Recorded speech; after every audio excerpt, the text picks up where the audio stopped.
صباح الهدوء، صباح الشتاء بقى، صباح المطر يا جماعة. عاملين ايه؟ النهاردة بقى الواحد صحي على أجمل منظر زي ما انتم شايفين. الدنيا بتمطر بقى، والموضوع ده يعني بالنسبة لي حاجة كده مميزة. أنا واحدة من الناس شتوية جدا، يعني أحب الشتاء أكتر من الصيف بمراحل. فصحيت بقى لقيت المنظر الروعة ده، قلت لا استحالة أسيبه كده في حاله. فوقفت بقى حبة فيه كده لحد ما الواحد كده ايه، يعني انتعش شوية. مين زي كده يا بنات بيحب الشتاء اكتر من الصيف؟ يعني انا اعرف ناس يقولوا لك لا الشتاء ده احنا ما بنقدرش نتحرك فيه، ما بنعرفش نعمل اي حاجة، بنفضل قاعدين مأنتخين. انا بقى غير بالعكس، بحس ان الشتاء ده بحس ان فيه ان انا نشيطة اكتر وبتحرك اكتر، سبحان الله.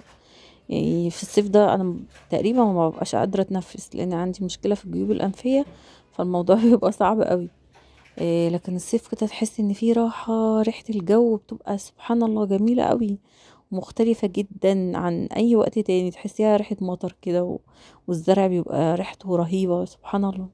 ايام ربنا كلها حلوة، بس يعني بحب الشتاء قوي. وكمان بحب ارحب يا بنات بالبنات الحلوين اللي اشتركوا عندي جديد، بقول لهم منورين بجد.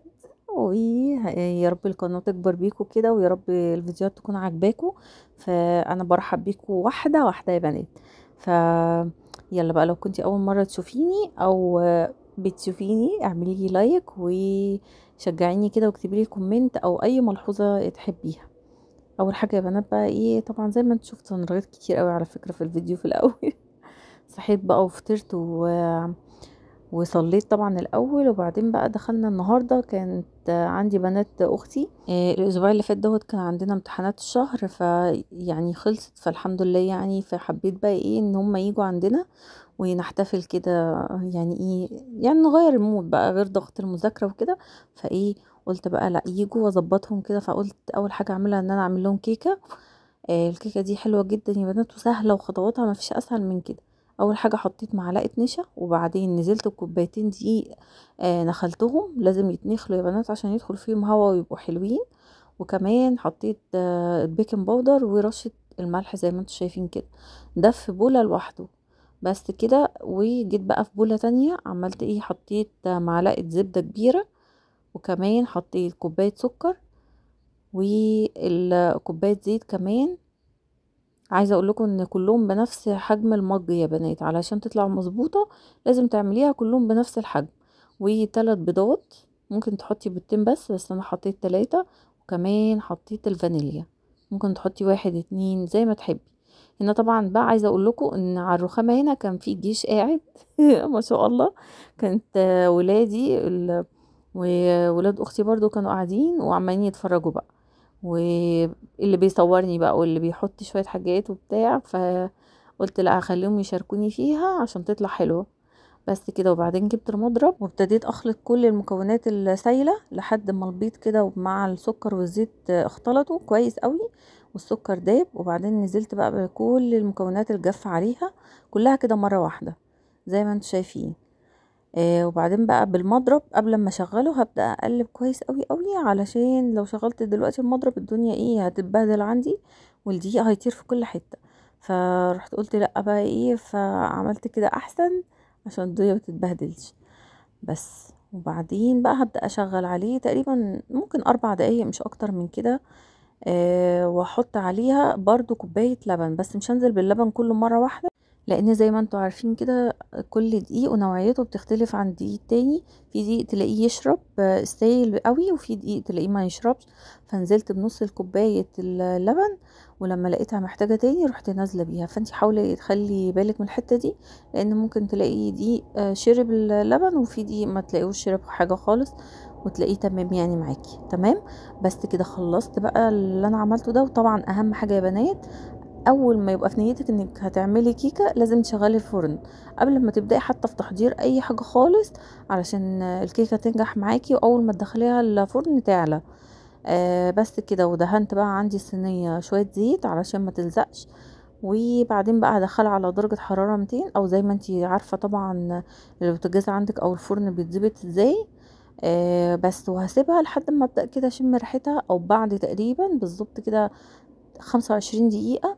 ابص كده عليها وبعدين اختبرها طبعا زي ما انتوا عارفين بخلة. وبعدين خبطت بقى انا كده زي ما انتوا شايفين الصينية علشان اطلع اي هوا، ودخلتها بقى على الفرن. هنيجي بقى للطبقة اللي هنحطها على الوش، وهي هتبقى عبارة عن كريم كراميل. هجيب كيس الكريم كراميل وهنزل عليه بنص كوباية لبن، وكمان يا بنات يعني تقريبا 3 4 معالق زيت، وزيهم سكر. وكمان لو عايزه تحطي معلقه زبده بس تبقى سايحه، لان انا عملت غلطه هنا وجبتها على طول من التلاجة، حطيتها على طول في البتاع ده، فعارفين ما دابتش خالص وتعبتني يعني. فالاحسن انها تكون بره التلاجة بفتره، علشان لما تتضرب كده يبقى سايح كده وحلو كده ومختلط وجميل. خلصنا بقى الليله دي كلها، هنعمل طبعا غدا.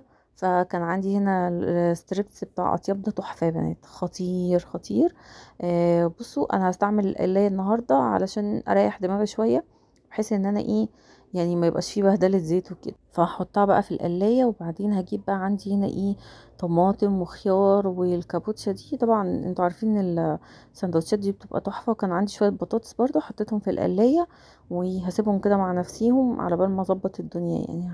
وهي يعني بالذات البطاطس البومفريت دي بتطلع بسرعه يعني ما بتاخدش وقت. بس خلصتهم كده وحطيتهم، وهندخل بقى على الستريبس. هحطه برضو بنفس الطريقه دي، ما بياخدش حاجه خالص خالص يا بنات. وبعدين زي ما انتوا عارفين بقى الاكله دي محبوبه الاطفال والكبار وكل الناس بيحبوها جدا. فبتبقى طبعا سريعه وسهله وما فيش احسن من كده.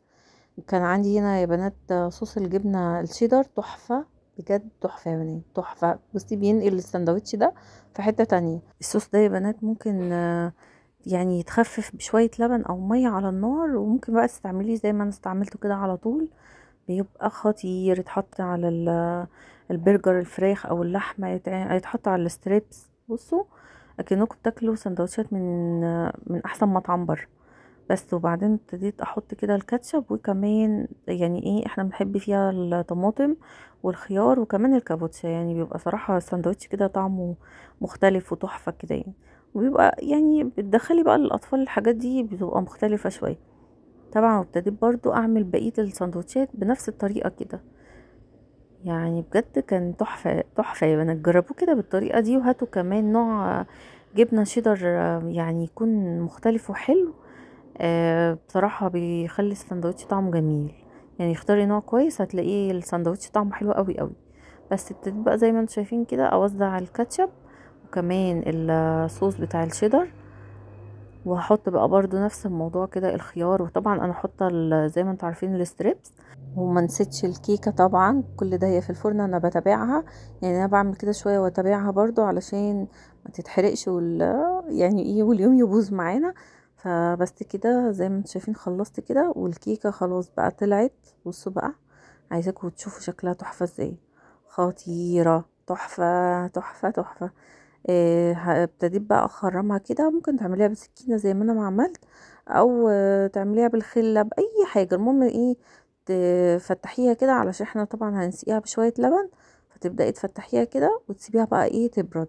طبعا انا سبتها تبرد على بال ما اعمل لهم السندوتشات دي وكمان نتغدى.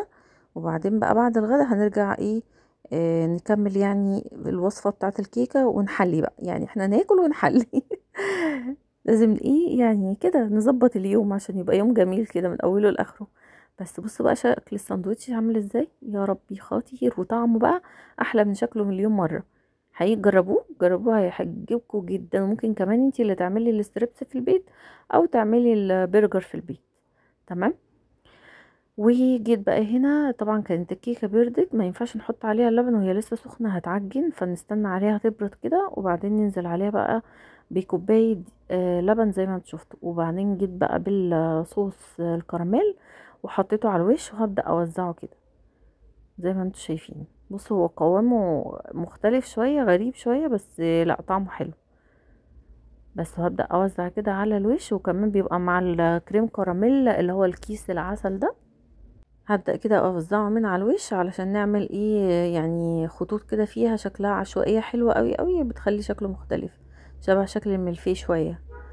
بس زي ما انتوا لاخر قطرة في الكيس علشان ايه علشان بيبقى طعمه حلو. الصوص ده بالذات. وجيب بقى بالسكينة برضو هبدأ اعمل خطوط يعني عكس بعض كده، رايحة جاية كده، تعمل شكله حلو وسهل جدا، يعني مش محتاج اي تعب. بس وكده الكيكة كمان خلصت. هنبدأ بقى نقطعها، وبعد الغدا بقى هنبدأ ايه نحط الحاجات. طبعا انا بقطع بايد وماسكه الكاميرا بايد، فالموضوع كان صعب شويه.